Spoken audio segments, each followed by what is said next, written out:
ഇന്ത്യയെപ്പോലെ ഇത്രയധികം വൈവിധ്യങ്ങളുള്ളൊരു രാജ്യത്ത് എങ്ങനെയാണ് എല്ലാ കുട്ടികൾക്കും ഒരേപോലൊരു നല്ല വിദ്യാഭ്യാസം കൊടുക്കാൻ പറ്റുക? അതായത് കന്യാകുമാരിയിലിരിക്കുന്നൊരു കുട്ടിക്കും കാശ്മീരിലിരിക്കുന്നൊരു കുട്ടിക്കും കിട്ടുന്ന അറിവിന് ഒരു പൊതുവായ നിലവാരം വേണ്ടേ? ഈയൊരു വലിയ ചോദ്യത്തിനുള്ള ഉത്തരമാണ് നമ്മൾ ഇന്ന് നോക്കാൻ പോകുന്നത്.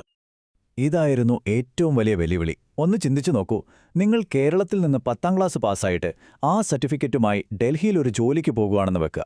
അപ്പോൾ അവിടെയുള്ളവർ പറയുകയാണ്, ഈ സർട്ടിഫിക്കറ്റിന്റെ നിലവാരം ഞങ്ങൾക്ക് ഉറപ്പില്ല, അതുകൊണ്ട് ജോലി തരാൻ പറ്റില്ല എന്ന്. എങ്ങനെയുണ്ടാകും? രാജ്യത്തിന്റെ പല ഭാഗത്തും പലതരം വിദ്യാഭ്യാസ രീതികളും നിലവാരങ്ങളും ഉണ്ടായിരുന്നത് കാരണം ഇങ്ങനെയൊരു പ്രശ്നം ശരിക്കുമുണ്ടായിരുന്നു. അപ്പോൾ പ്രശ്നം ഇതായിരുന്നു: ഒരു വശത്ത് ഓരോ സംസ്ഥാനത്തും അവരവരുടെ രീതിയിൽ ഒറ്റപ്പെട്ട തുരുത്തുകൾ പോലെ പ്രവർത്തിക്കുന്ന വിദ്യാഭ്യാസ സംവിധാനങ്ങൾ, മറുവശത്ത് രാജ്യത്തിന് മൊത്തത്തിൽ വേണ്ടതെന്താ, എവിടെ ചെന്നാലും അംഗീകാരമുള്ള ഒരുപോലെ ഗുണമേന്മയുള്ളൊരു വിദ്യാഭ്യാസം. ഈ രണ്ട് കാര്യങ്ങളെയും ഒരുമിപ്പിക്കുക എന്നതായിരുന്നു ഏറ്റവും വലിയ ലക്ഷ്യം. അപ്പോ ഈയൊരു വലിയ വെല്ലുവിളിക്ക് രാജ്യം കണ്ടെത്തിയ ഉത്തരമെന്തായിരുന്നു? അതാണ് ദേശീയ പാഠ്യപദ്ധതി ചട്ടക്കൂട്, അല്ലെങ്കിൽ നമ്മളെല്ലാവരും കേട്ടിട്ടുള്ള NCF അഥവാ നാഷണൽ കരിക്കുലം ഫ്രെയിംവർക്ക്. ഈ NCF എന്ന് പറയുന്നത് ഒരു നിയമപുസ്തകമല്ല, മറിച്ച് അതൊരു വഴികാട്ടിയാണ്. രാജ്യത്തെ മുഴുവൻ സ്കൂൾ വിദ്യാഭ്യാസത്തിനും വേണ്ടിയുള്ള ഒരു മാസ്റ്റർ പ്ലാൻ, അല്ലെങ്കിൽ ഒരു ബ്ലൂ പ്രിന്റ് എന്നൊക്കെ പറയാം. കുട്ടികളെ എങ്ങനെ പഠിപ്പിക്കണം, എന്തൊക്കെ കാര്യങ്ങൾ ശ്രദ്ധിക്കണം എന്നൊക്കെ അധ്യാപകർക്കൊരു ദിശാബോധം നൽകുന്ന ഒരു രേഖ. ഇതിൽ നമ്മൾ മനസ്സിലാക്കേണ്ട ഏറ്റവും പ്രധാനപ്പെട്ട കാര്യം NCF ഒരു സിലബസ് അല്ല എന്നുള്ളതാണ്. അതായത് ഇന്ന് എന്ത് പഠിപ്പിക്കണം, നാളെ എന്ത് പഠിപ്പിക്കണം എന്നതിൽ കൃത്യമായി എഴുതി വെച്ചിട്ടില്ല. പകരം അതൊരു കോമ്പസ് പോലെയാണ്. പഠനം ഏത് ദിശയിലേക്കാണ് പോകേണ്ടത്, അതിൻ്റെ ലക്ഷ്യങ്ങൾ എന്തൊക്കെയായിരിക്കണം എന്നൊക്കെ അത് നമുക്ക് കാണിച്ചു തരും. ഈ NCF എന്ന് പറയുന്നത് ഒറ്റ ദിവസം കൊണ്ട് പൊട്ടിമുളച്ച ഒന്നല്ല കേട്ടോ. വർഷങ്ങളായിട്ടുള്ള മാറ്റങ്ങളിലൂടെയാണ് അത് ഇന്നത്തെ രൂപത്തിലെത്തിയത്. പക്ഷെ നമ്മുടെ വിദ്യാഭ്യാസ രീതിയിൽ ശരിക്കും ഒരു വിപ്ലവം കൊണ്ടുവന്നത് 2005 വന്ന പതിപ്പാണ്. ആ മാറ്റം ശരിക്കും വളരെ വലുതായിരുന്നു. പണ്ടത്തെ രീതി എങ്ങനെയായിരുന്നു? അധ്യാപകൻ ക്ലാസ്സിൽ വരുന്നു, കുറേ കാര്യങ്ങൾ പറയുന്നു, കുട്ടികളത് കേട്ട് പഠിക്കുന്നു.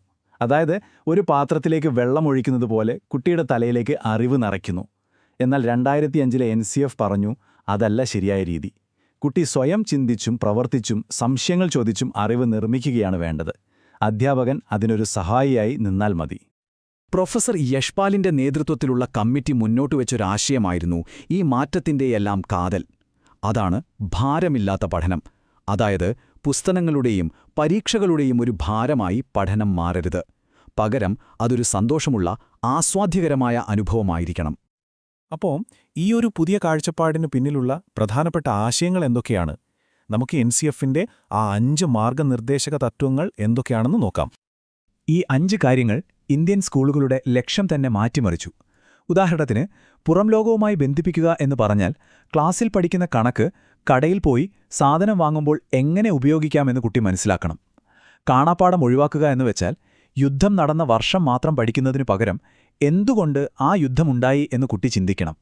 ഇങ്ങനെ ഓരോ തത്വവും പഠനത്തെ ജീവിതവുമായി ബന്ധിപ്പിക്കാനാണ് ശ്രമിച്ചത്. ശരി, ഈ തത്വങ്ങളെല്ലാം കേൾക്കാൻ നല്ല രസമുണ്ട്. പക്ഷേ ഇതൊക്കെ ഒരു ക്ലാസ് റൂമിൽ എങ്ങനെയാണ് പ്രാവർത്തികമാക്കുക? അവിടുത്തെ അന്തരീക്ഷം എങ്ങനെയായിരിക്കും? നമുക്ക് നോക്കാം. ഇതിന്റെ അർത്ഥം ഇതാണ്: ക്ലാസ് റൂമുകൾ ഇനി നിശബ്ദമായ ഒരിടം ആയിരിക്കില്ല. കുട്ടികൾ ചോദ്യങ്ങൾ ചോദിക്കും, സംശയങ്ങൾ പ്രകടിപ്പിക്കും. അതെന്താ ടീച്ചറെ അങ്ങനെ എന്ന് ചോദിക്കുന്ന കുട്ടിയെ പ്രോത്സാഹിപ്പിക്കുന്ന ഒരിടമായി ക്ലാസ് മുറികൾ മാറും. കുട്ടിയുടെ സ്വാഭാവികമായ ജിജ്ഞാസയെ പഠനത്തിനുള്ള ഒരു ഇന്ധനമായിട്ട് കാണും. ഒരുപക്ഷേ ഇതിലെ ഏറ്റവും വലിയ മാറ്റം സംഭവിക്കുന്നത് അധ്യാപകന്റെ റോളിലാണ്. പണ്ട് എല്ലാം അറിയുന്നയാളെന്ന സ്ഥാനത്ത് നിന്ന് അധ്യാപകൻ മാറി കുട്ടികൾക്ക് സ്വയം അറിവ് കണ്ടെത്താൻ സഹായിക്കുന്ന ഒരു ഫെസിലിറ്റേറ്റർ അഥവാ ഒരു വഴികാട്ടിയായി മാറുന്നു. അറിവ് പകർന്നു കൊടുക്കുക എന്നതിലുപരി അറിവിലേക്കുള്ള വഴി കാണിച്ചു കൊടുക്കുക എന്നതാണ് പുതിയ ദൗത്യം. NCF 2005 ഇന്ത്യൻ വിദ്യാഭ്യാസത്തിൽ ഒരു വിപ്ലവം തന്നെ ആയിരുന്നു എന്നതിൽ സംശയമില്ല. പക്ഷെ കാലം ഒരുപാട് മുന്നോട്ടു പോയില്ലേ? അപ്പോൾ ഏതൊരു നല്ല ആശയത്തെയും നമ്മൾ ഇടയ്ക്കൊന്ന് പുനർവിചിന്തനം ചെയ്യേണ്ടിവരും. 2005 ആ ഒരു വർഷത്തെക്കുറിച്ച് ഓർത്തുനോക്കൂ. അന്ന് നമ്മുടെ കയ്യിലിരുന്ന ഫോണുകൾ ഏതായിരുന്നു? കമ്പ്യൂട്ടറുകൾ എങ്ങനെയായിരുന്നു? അന്നത്തെ ലോകത്ത് നിന്ന് ഇന്നത്തെ ലോകം എത്രയോ മാറിയിരിക്കുന്നു അല്ലേ? ഈ ചട്ടക്കൂട് ഉണ്ടാക്കിയത് സ്മാർട്ട് ഫോൺ വരുന്നതിനു മുൻപാണ്. ആർട്ടിഫിഷ്യൽ ഇന്റലിജൻസും ബിഗ് ഡാറ്റയുമൊന്നും ഇത്ര വ്യാപകമാകുന്നതിനും മുൻപാണ്. അന്നത്തെ ആ നോക്കിയ ഫോണുകളുടെ കാലത്ത് നിന്ന് നമ്മളിപ്പോൾ 5Gയുടെയും AI-യുടെയും ലോകത്തെത്തി നിൽക്കുന്നു. നമ്മുടെ സാമൂഹിക സാഹചര്യങ്ങളും ഒരുപാട് മാറി. ഇത് നമ്മളെ വളരെ പ്രധാനപ്പെട്ട ഒരു ചോദ്യത്തിന് മുന്നിലാണ് എത്തിക്കുന്നത്. ഇത്രയധികം വേഗത്തിൽ മാറിക്കൊണ്ടിരിക്കുന്ന ഈ ലോകത്ത് നമ്മുടെ കുട്ടികൾക്ക് നൽകേണ്ട വിദ്യാഭ്യാസം എങ്ങനെയായിരിക്കണം? 2005 ചട്ടക്കൂട് തീർച്ചയായും ഒരു വലിയ മുന്നേറ്റമായിരുന്നു. പക്ഷേ ഇന്ത്യൻ വിദ്യാഭ്യാസത്തിന്റെ അടുത്ത അധ്യായം എന്തായിരിക്കണം? ആ ചോദ്യത്തിനുള്ള ഉത്തരം നമ്മളെല്ലാവരും ഒരുമിച്ച് കണ്ടെത്തേണ്ട ഒന്നാണ്.